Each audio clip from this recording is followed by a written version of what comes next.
Teka-teki apakah Prabowo berduet atau berduel pada Pilpres 2024 mendatang masih tanda tanya. Yang jelas saudara, usai bertemu Jokowi tadi malam, Muhaimin Iskandar tak hanya bertemu dengan Ketua Umum Golkar, melainkan akan bertemu SBY dan AHY malam nanti. Benarkah komposisi pendukung bakal Capres Prabowo akan bertambah selain PKB? Kami akan mengulasnya lebih lanjut. Sudah bergabung bersama kami di Kompas Petang Ketua DPP PDI Perjuangan Pak Ahmad Basarah, Wakil Ketua Umum PKB Jazilul Fawait, dan juga Direktur Eksekutif Poltreking Indonesia Mas Hanta Yuda. Selamat sore Bapak-Bapak, terima kasih untuk waktunya bergabung bersama kami di Kompas Petang. Ya, saya akan mencoba ke Pak Jazil terlebih dahulu. Ini pertemuan kemarin 6 ketua umum. Apakah ini untuk memperkuat Pak Prabowo untuk mencalonkan sebagai calon presiden?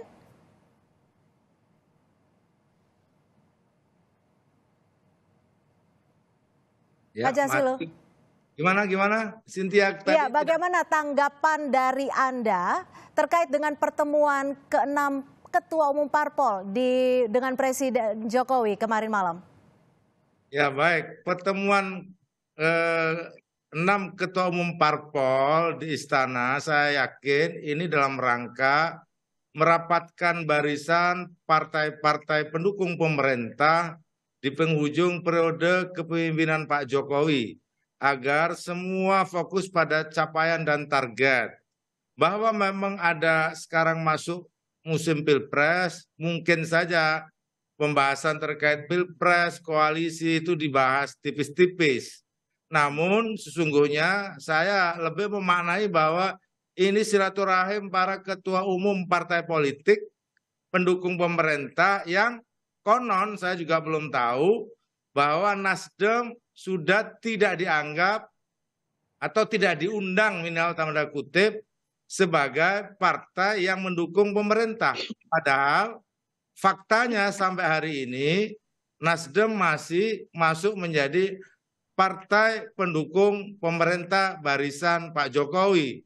Sebab apa? Kabinetnya masih ada. Dan oleh sebab itu menurut saya tidak ada soal, karena memang di penghujung kepemimpinan Pak Jokowi ini membutuhkan kekompakan, kebersamaan partai-partai yang telah mendukung Pak Jokowi. Oke. Utama di penghujung periode ini. Karena apa? Karena ini akan menjadi berefek kepada partai-partai pendukung pemerintah jika misalkan tingkat kepuasan publik menurun. Dan alhamdulillah sampai hari ini makin bagus kepercayaan publik kepada pemerintah. Oke, jadi artinya ketua umum yang hadir bertemu dengan Jokowi adalah mereka yang masih solid untuk mendukung Jokowi dalam kepemerintahannya. Saya akan ke Pak Basarah terlebih kemudian. Pak Basarah, apakah pertemuan dengan Jokowi ini kemarin ikut mengubah peta koalisi atau sudah ada titik temu terkait dengan pertemuan kemarin? Ya, menurut saya pertemuan koordinasi dan konsultasi antara Presiden Joko Widodo dengan para ketua umum partai politik pendukungnya adalah pertemuan yang sudah sering terjadi. Saya kira pertemuan Selasa malam itu bukan yang baru pertama. Dan saya kira relevansinya adalah karena saat ini masih dalam suasana Idul Fitri. Sangatlah lumrah kalau kemudian Presiden Joko Widodo selaku presiden yang didukung oleh partai-partai politik pendukungnya melakukan silaturahmi dan berhalal bihalal. Yang kedua, di dalam konteks tanggung jawab Pak Jokowi sebagai kepala negara, tentu dia ingin memastikan bahwa pembangunan nasional yang beliau pimpin selama kurun waktu hampir 10 tahun terakhir perlu dipastikan kesinambungannya. Saya kira dalam perspektif agenda demokrasi yang juga menjadi bagian dari tanggung jawab beliau sebagai kepala negara untuk memastikan bahwa agenda rutinitas demokrasi, pemilu presiden, pemilu legislatif 5 tahunan, harus memastikan kontinuitas pembangunan nasional. Oke, tapi pertemuan kemarin itu mencapai titik temu tidak, Pak Basarah? Seperti apa yang diharapkan Presiden Jokowi dalam pencapresan khususnya? Pertemuan itu tentu saya kira tetap di dalam posisi Pak Jokowi mengakui kedaulatan masing-masing partai politik ya. Kalau bicara Pilpres tentu kita lihat sampai dengan hari ini boleh dikatakan belum ada grouping politik yang definitif ya. Semuanya masih sangat cair. KIB, KIR, kita lihat Pak Muhaimin juga melakukan anjang sana ke ketua umum partai politik di luar koalisi Indonesia Raya, begitu juga Pak Prabowo dan lainnya. Saya kira kalau saya ibaratkan kompetisi sepak bola, Cynthia, setelah kita masuk pada tahap penyisihan, kemudian masuk pada perdelapan final, sekarang ini menurut saya posisinya di perempat final. Kalau penyisihan itu para ketua umum partai politik masing-masing menyodorkan calon presiden dan calon wakil presidennya. Di perdelapan final kemudian muncul 3 calon presiden. Tapi ini pun masih definitif. Nah, kita tunggu nanti perempat finalnya. Kira-kira berapa pasangan calon presiden bersama calon wakil presidennya untuk kita lihat di grand finalnya nanti. Nah, urusan grand final, saya kira Mas Hanta Yuda yang paling silakan itu. Mas Hanta, langsung saja dijawab.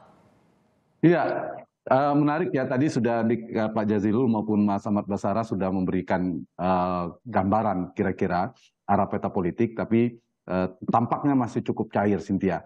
Jadi pertemuan tadi malam itu selain mengkonfirmasi bahwa Partai Nasdem sudah dianggap di luar barisan koalisi pemerintahan dalam konteks Pilpres 2024 mendatang.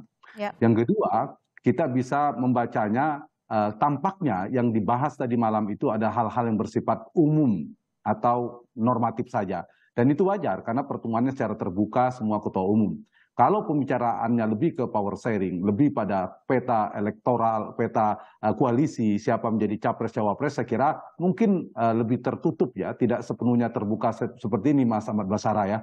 Nah jadi saya kira dinamika ini menurut saya parabel yang bisa kita baca adalah peta koalisi apakah akan berubah menjadi koalisi besar yang sebelumnya disebutkan antara Ganjar dan Prabowo akan bersatu dan siapa lawannya. Saya mencatat ada 2 variabel penting. Satu, jika salah satu antara Ganjar dan Prabowo elektabilitasnya relatif stabil seperti sekarang ini kompetitif, maka potensi keduanya untuk bergabung mengecil. Satu itu. Yang kedua, jika ini maksud saya kalau tidak berubah, tapi dia bisa berubah kalau terkoreksi antara Ganjar dan Prabowo, misalnya dalam perkembangan dinamikanya ada yang terkoreksi mengalami penurunan, tergerus, terdegradasi sehingga peluang kemenangannya menjadi kecil, maka ada kemungkinan ada yang mengalah menjadi cawapres lalu bergabunglah menjadi koalisi besar. Atau yang kedua, variabel kedua ini juga penting. Kalau ternyata ada capres di luar 2 orang ini yang dianggap all the president men, katakanlah Anies Baswedan yang dianggap antitesanya Pak Jokowi, ternyata elektabilitasnya meningkat, menjulang, dan trennya terus naik, dianggap akan lolos di putaran kedua, maka ini juga akan mendorong koalisi 6 partai dalam pemerintahan ini terpaksa, tanda kutip ya, akan bergabung, dalam koalisi besar karena berhadapan dengan Anies yang dianggap kuat. Nah, tapi per hari ini perkembangannya Cynthia, elektabilitas Ganjar maupun Prabowo itu kan kompetitif. Karena itu sulit menurut saya per hari ini Ganjar maupun Prabowo akan mengalah menjadi cawapres. Itu satu. Yang kedua, dari tren per hari ini, kita tidak tahu dinamika ke depan, Ganjar maupun Prabowo itu adalah 2 orang yang berpotensi masuk ke putaran kedua kalau ternyata 3 pasang. Nah, membuat hal ini juga relatif aman bagi Pak Jokowi yang ingin estafet kepemimpinan ke depan, melanjutkan programnya, sehingga daya dorong untuk menggabungkan 2 koalisi besar ini menurut saya pada per hari ini agak kecil peluangnya. Nah, peluang mereka akan bertanding itu jauh lebih besar ketimbang Ganjar dan Prabowo akan bersanding kalau dilihat dari perkembangan per hari ini. Tapi saya setuju, dinamika politik akan bergerak nanti, partai akan bergabung kemana, tapi pusaran terkuat sekarang ada di peluang elektabilitas atau kekuatan elektoral capres yang berpotensi blok politiknya Ganjar, Prabowo, dan Anies per hari ini. Jadi ini antara Ganjar dan juga Prabowo masih sama-sama kuat, kita akan masih terus melihat elektabilitasnya seperti apa dan terlalu dini untuk menentukan saat ini. Tapi yang menarik juga adalah bagaimana manuver Caimin yang dilakukan hari ini bertemu dengan Erlangga Hartarto dan juga akan bertemu dengan AHY dan SBY nanti malam. Kita akan bahas selepas jeda, tetap bersama kami di Kompas Petang. Terima kasih Anda masih bersama kami di Kompas Petang. Masih bersama dengan Pak Jazilul Fawait dari Wakil Ketua Umum PKB dan juga Mas Hanta Yuda dari Poltreking dan Pak Ahmad Basara dari Ketua DPP PDI Perjuangan. Saya akan ke Pak Jazilul. Pak Jazilul, Caimin seakan melakukan manuver penting dari siang dan malam nanti akan pertemuan. Ini sinyal apa yang akan diberikan oleh PKB? Bahwa PKB PKB sebagai partai politik yang memang belum mencukupi untuk mencalonkan sendiri menjadi capres dan harus berkoalisi dengan partai yang lain. Dan kami sudah membangun komunikasi atau kerjasama politik dengan Gerindra. Namun pada diktum itu PKB ataupun Partai Gerindra juga masih membuka peluang untuk bergabungnya partai-partai yang lain. Nah, tadi siang Pak Muhaimin bertemu dengan Pak Erlangga dalam rangka halal bihalal, sekaligus tadi disampaikan kemungkinan dinamika yang cair ini, yang sampai hari ini belum diputuskan, Partai PKB dengan Partai Golkar minimal sudah membangun komunikasi yang sewaktu-waktu nanti bila misalkan ada kesamaan cara pandang dan perubahan dinamika politik, tentunya bisa bersama-sama pula. Namun Pak Cynthia, kalau dilihat pertemuan semalam bersama Presiden dari kacamata Capres, Pilpres, sesungguhnya yang hadir semalam itu minimal ada 3 calon presiden. Pertama, Pak Prabowo sebagai calon presiden yang diusulkan oleh Partai Gerindra. Yang kedua, Pak Erlangga Hartarto yang diusulkan oleh Partai Golkar, dan Gus Muhaimin yang diusulkan oleh PKB. Tentu seperti yang disampaikan oleh Pak Hanta tadi, ini butuh musyawarah dan kebersamaan untuk kemudian ke depan ditemukan kompromi-kompromi dan titik temu. Nah, bagi PKB keadaan ini harus diisi dengan berkomunikasi dengan partai-partai yang lain, membina hubungan baik dengan partai-partai yang lain, dan ini akan memberikan peluang apa yang diperjuangkan oleh PKB agar Gus Muhaimin masuk di dalam kertas suara Pilpres ini betul-betul bisa tercapai.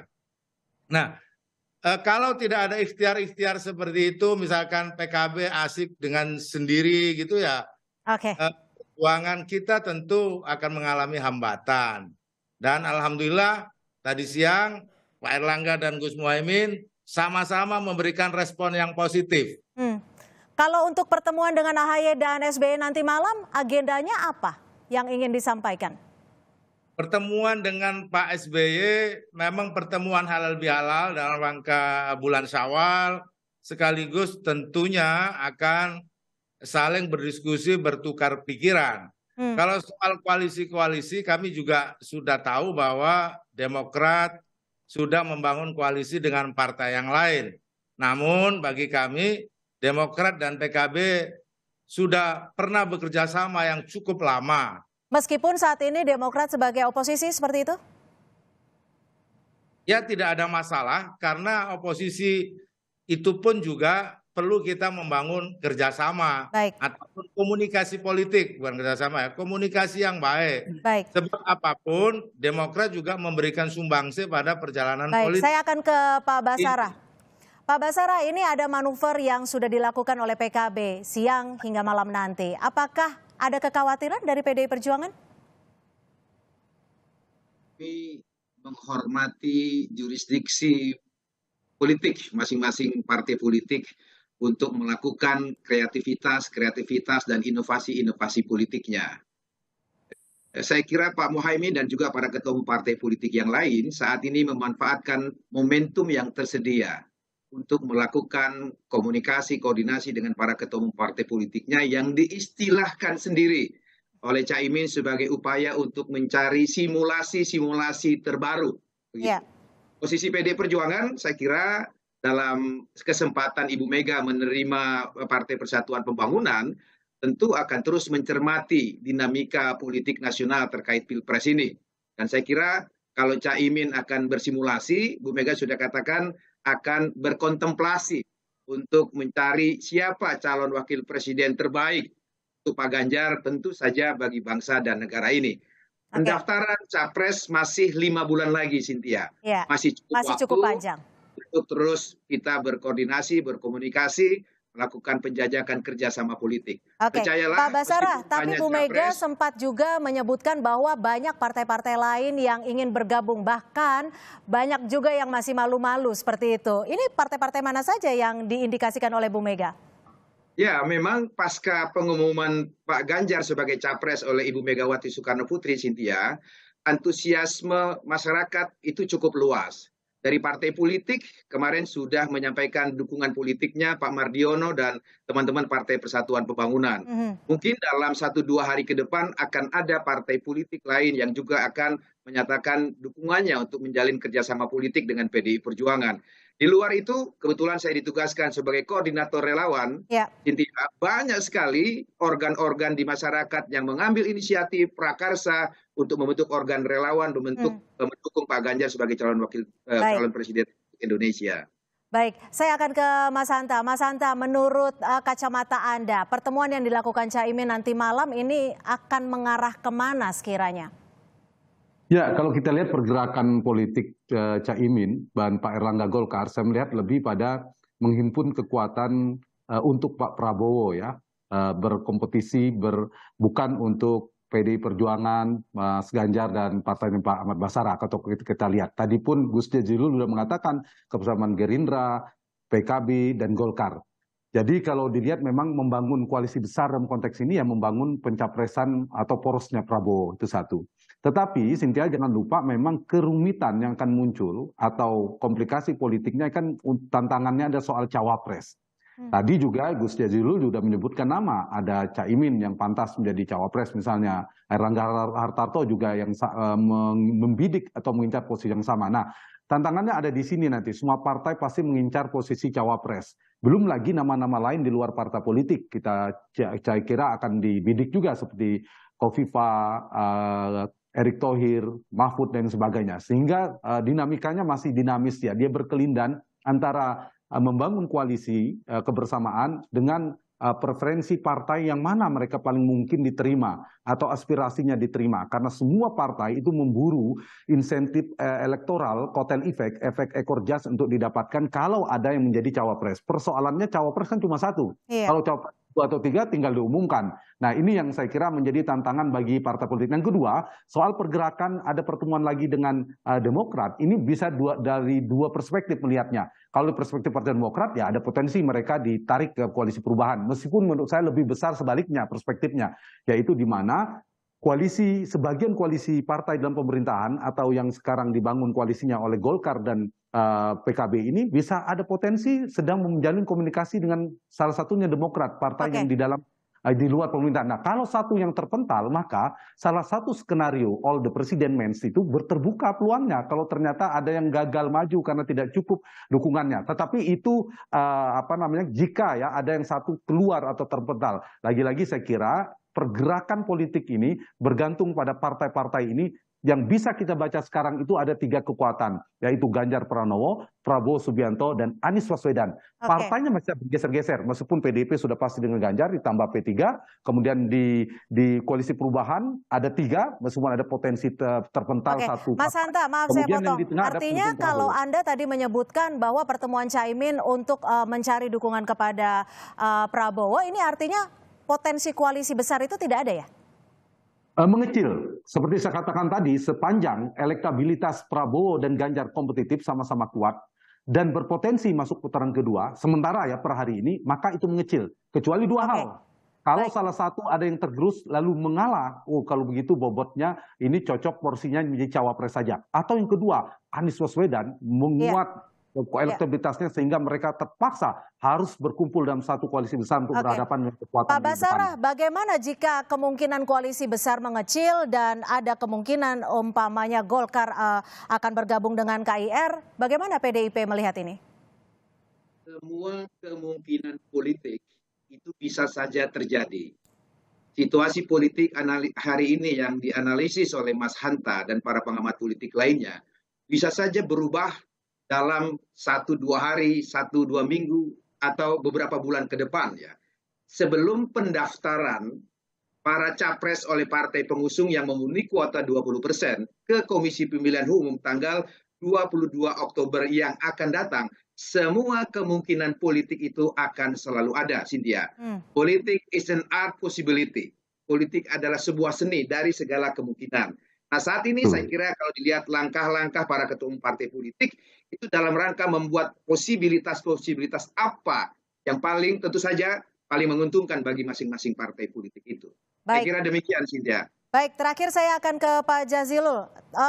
Melihat kondisi ini dan juga prediksi yang disampaikan oleh Mas Hanta, bagaimana menurut Anda terkait dengan pembagian kekuatan jelang Pilpres 2024? Ya sesungguhnya sudah kita bisa prediksi kira-kira kekuatan yang akan berkontestasi pada Pilpres 2024. Pengelompokan sudah ada, namun memang karena tidak ada capres maupun cawapres yang determinan, yang dominan, maka keadaan terus mencair. Karena calon-calon presiden yang ada tidak ada satupun nama yang sangat dominan, rata-rata ombak saja.